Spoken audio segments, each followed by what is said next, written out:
Hey guys, so today we're checking out the Eachine Novice. It comes in this nice carrying case, everything's inside. It's a ready to fly kit.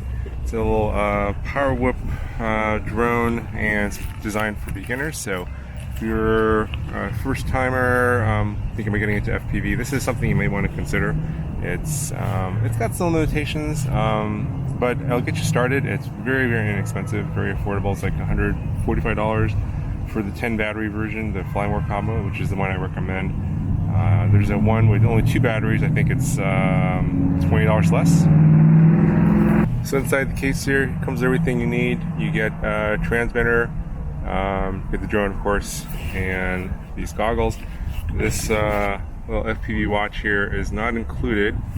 I'm going to be recording the flights on this because it has a DVR. The goggles that it comes with doesn't have an onboard recording, so you won't be able to see the flights unless I record it on a separate DVR, so keep that in mind. But I'll have a separate review on this guy if you're interested in this later.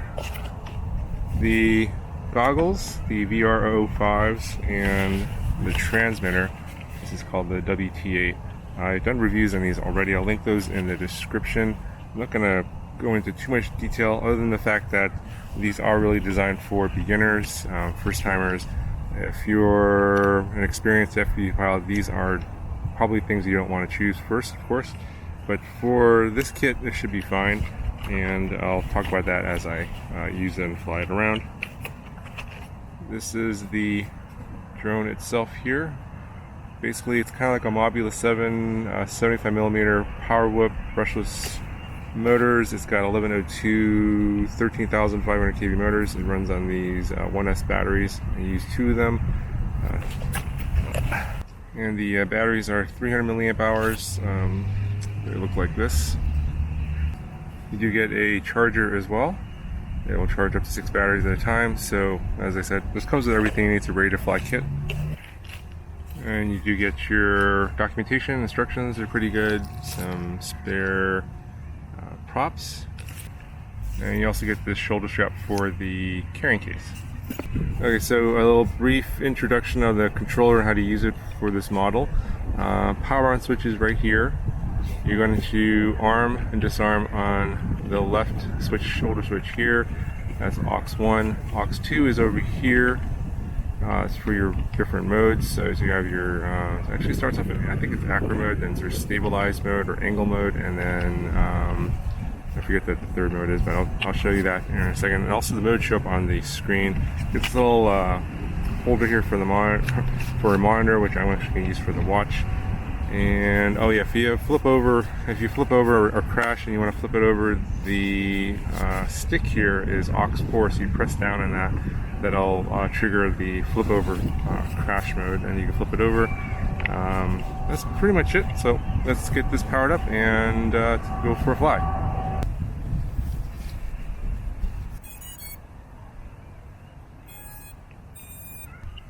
Alright, so let's go ahead and take it off here, arm it, and motor stop is on.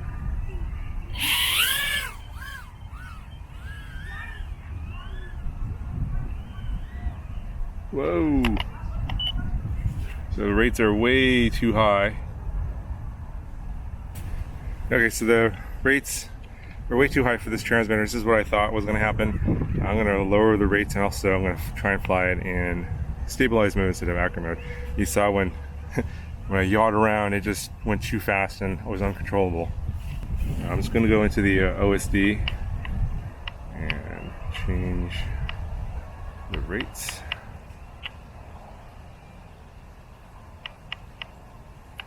So I'm just going to lower it all the way to 0 for pitch, roll, and yaw.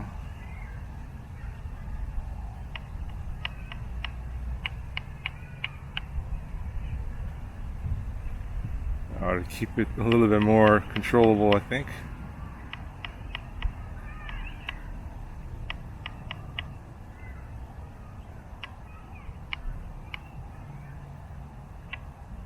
And we're going to go into stabilize mode. Alright, let's try this now. Alright, here we go.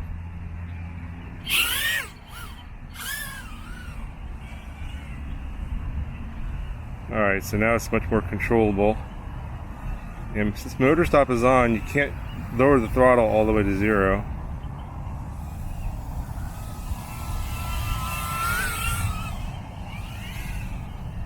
And it's quite windy today. So hopefully I won't lose this into a tree or something. But it's, oh, and with 0 rates, very controllable now. So you just have to adjust the rates for this transmitter. It has a lot of dead zone, which I talked about in my review.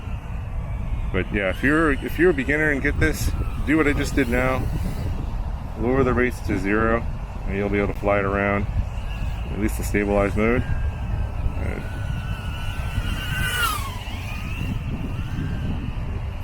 I think for most beginners, this is what you want, is a nice stable experience like this.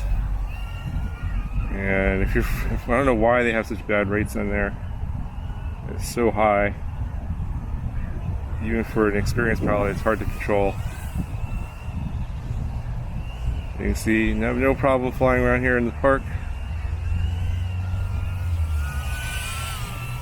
This is actually my very first flight on this. So, oh, it's very windy right now. Let's see if I can orbit myself here.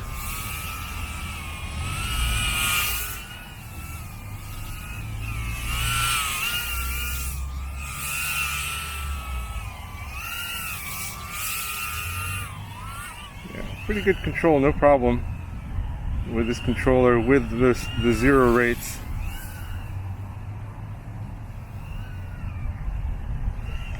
But the downside is if you're trying to do acro on 0 rates, it's going to flip really, really slow, even when you move the stick all the way over. So I think at least for a beginner,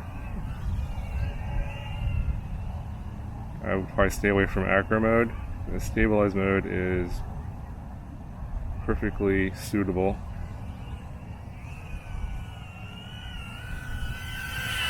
And it's pretty fast.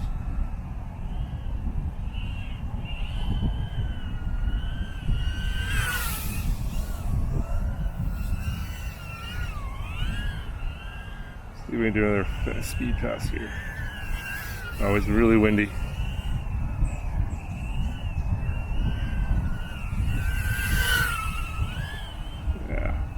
I don't want to go up too high because it's down here, it's pretty windy. Up there, it's got to be crazy. I chose this part because of the windy day, and I wanted to get a little bit of protection from the wind, but it's been, lately, it's been super windy.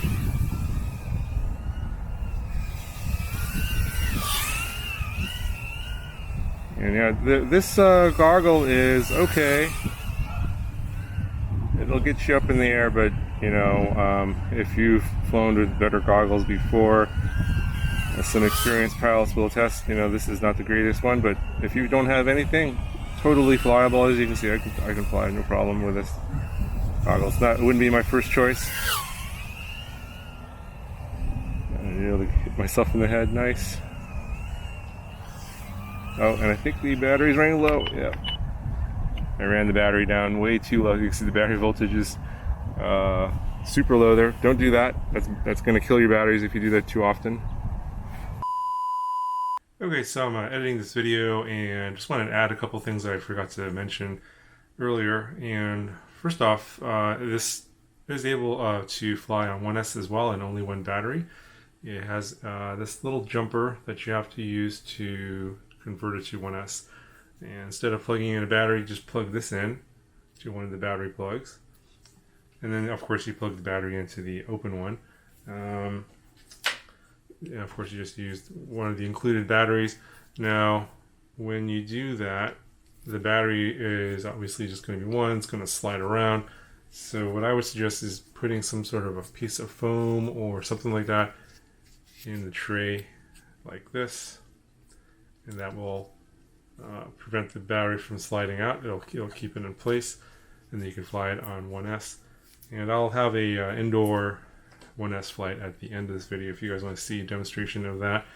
Now, I found that when flying it on the stock 1S batteries, it runs about 3 minutes, a little bit less than 3 minutes, and not a really great flight time.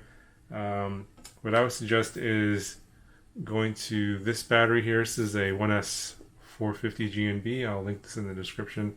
This will also fit in the same tray here as well, and this one seems to be, since it's a little wider, it'll stay in there without the foam, but get these. It'll give you about a 3.5 minute to 4 minute flight time on 1S, and flies totally fine on this battery. Now, this kit, this ready to fly kit, comes in two versions. So one's $165, the other one is $145. And the only difference is one comes with 2 batteries, that's the $145 one, and then the one that comes with 10 batteries is $165. So for $20 more, you get 8 more batteries. I get 8 more of these batteries. So if you don't want to go hunting for more batteries, then these are fine, they're okay, but you may want to get an upgrade. And so I think the GNB 300 milliamp hour batteries that have these same plugs are, I think there might be a little bit better. I haven't actually tried them, but GNBs are generally really good batteries. And so what you might want to do, and what I would suggest, is if you are going to upgrade the batteries anyway, get the $145 version with 2 batteries, and then get the 6-pack of these batteries for $20.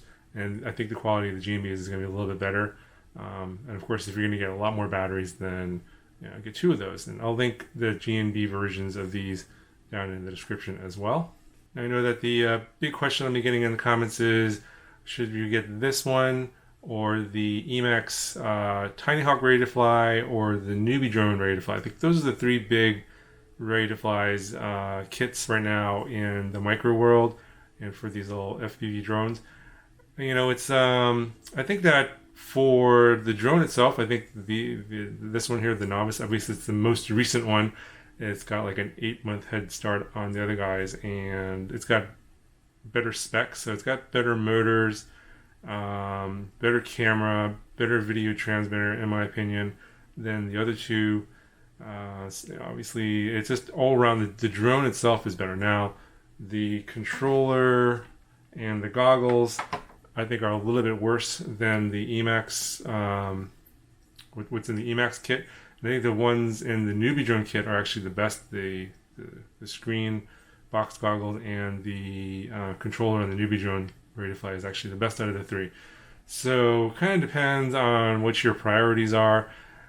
I'm thinking, like, if you're thinking long term and you just want to get started, I would get this one, because this is a better drone. And then, if you're planning to upgrade the controller and the goggles anyway later, then this one's going to probably give you a better experience in the long run. I think the biggest downside for the Emax kit is it's only 1S, whereas this is a little bit more versatile. It's going to give you 1S and 2S, and a little bit better flight experience outdoors, especially in windy conditions. So that's what I would do. Now, as I mentioned earlier, you do have to make a change to this, because out of the box it's almost unflyable. You just have to reduce the rate. It takes about 30 seconds. Once you do that, then this is probably going to be easier. Now, if you totally don't want to do any of that stuff, then I think the Emax one is going to be better out of the box, because you don't have to change anything. It'll just fly. You just charge the batteries and fly, and everything works, because they've already done the work of changing the rates inside the drone so that it's flyable with the controller it comes with.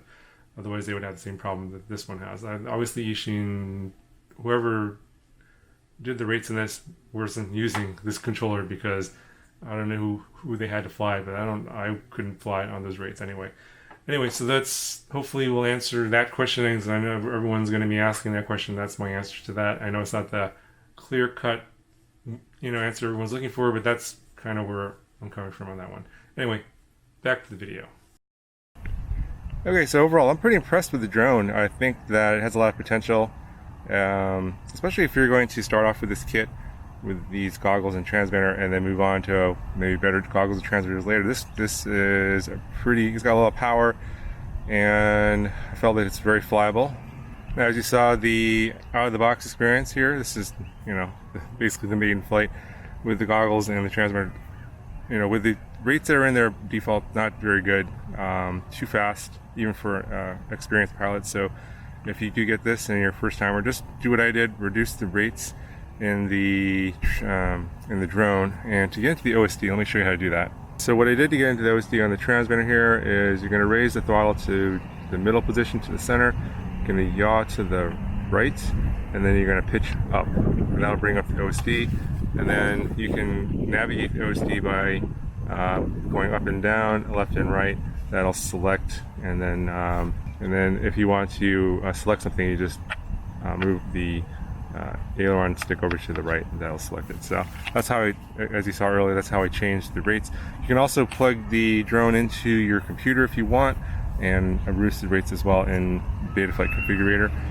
I think that was it. That's the only change I made. Everything else is stock out of the box. And as you saw, when I reduced the rate to 0, it was totally flyable, and I thought it was an enjoyable experience. I think especially for someone that's a beginner, just do that, fly in stabilized mode, reduce your rates to 0, and you'll be able to learn how to fly these little micro drones. They're a lot of fun. Anyway guys, that's going to do it for this video, and hopefully it was helpful, and I'll talk to you guys in the next one.